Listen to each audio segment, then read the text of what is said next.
Good morning. So, why feeling demotivated, why having wobbles, why having that feelings of self-sabotage can actually be a good thing. Quite often when I'm speaking to people and they start to say, oh yeah, I'm just not as motivated as I was in week one, or I'm not as motivated as I was yesterday. And we're always thinking back into these moments where we're comparing that pedestal to every day.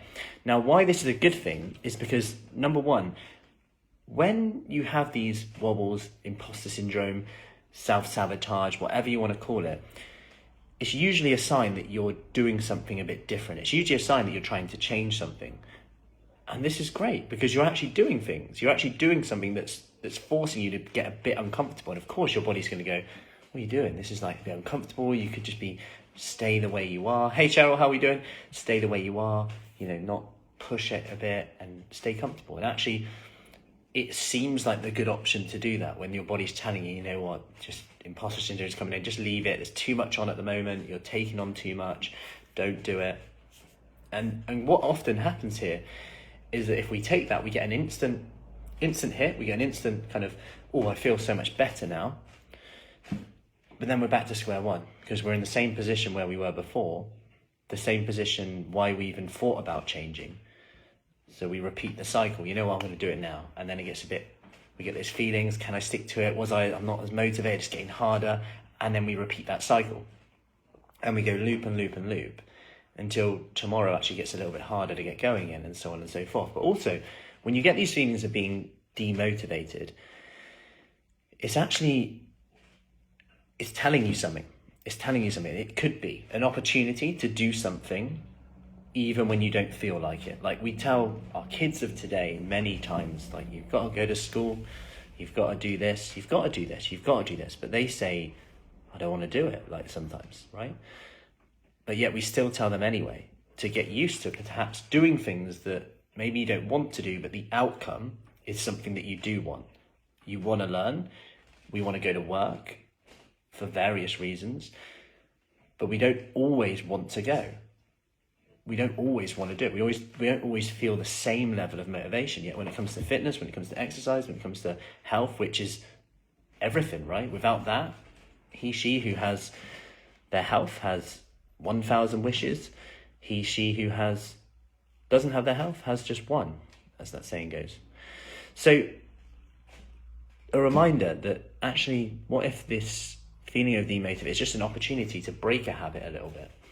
And I say that because quite often it's like when we're trying to break habits, we've got to have urges, we've got to have cravings, or we've got to have like almost these moments of struggle to be able to have the opportunity to change our habits. Otherwise we wouldn't even be changing our habits. We're almost asking for two separate things. I don't want to change my habits, but I don't want that feeling of struggle, if you like. But actually, that's the opportunity we need to actually change our habits to an extent. To do something in the morning when you weren't even feeling like it. To get something done today that you wouldn't normally have done today because you were too busy.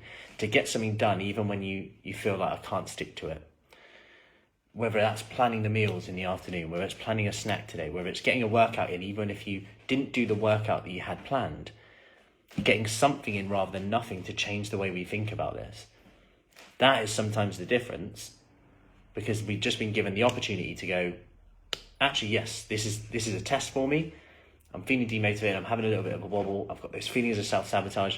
This is the opportunity to do things, even when I don't feel like it. And I'm going to see what happens. Well, actually, maybe I don't need to fear these feelings anymore, because when I do things that I don't necessarily feel like doing at the time, but I act based on how I want to feel rather than how I currently feel, I actually feel better. And it's a catch-22 a little bit. We talk about willpower a lot, but these actions actually boost our willpower. When we do things like getting to bed earlier, when we do things like getting up, doing some meditation, going for a walk, doing some time for you, when we do things like doing a hobby, when we do things like exercise, eating better, all these things are shown to increase your willpower, but arguably take willpower to actually do. So there's a bit of a dichotomy there. So sometimes we just got to focus on one thing, perhaps 5, 4, 3, 2, 1. Let's do it anyway. Let's do it anyway. Even I'm going to commit to doing it, even if I don't feel like doing it today. Now, of course, there's a caveat to this. It might be a sign that you need to change things up a bit. Maybe I need to train at a different time of the day. Maybe I need to do a different session. Maybe I need to do a different style of exercise today. this is another option too. Maybe I need to look at what I did over the last few days to see if that's impacted my energy levels for today. Because sometimes it's not about motivation, it's about energy. If we don't protect our energy, we're probably going to be lacking in motivation. I've never met anyone who has lots of energy but isn't motivated, right? It's often like, you don't see anyone who's like, oh, I'm so motivated at the moment. I'm just so motivated. It's normally the opposite. Motivation and energy come hand in hand. So is it that you're always demotivated on a certain day of the week when perhaps over the last few days you haven't been protecting your energy, maybe later nights, not as good with your nutrition? Maybe that's just telling you something. And that's all just feedback. It's not about beating yourself up. It's like, actually, what would happen if I did this? Like, I know for me, if I have a few late nights, hey Lois, how are we doing? Hey Claire, if I have a few late nights, I'm so much worse. I'm like, why am I so irritable with the kids today? Like lacking patience way more than normal. What's going on there? Why is that? I really look into it. Why am I so hungry today? It's normally because something that's happened yesterday.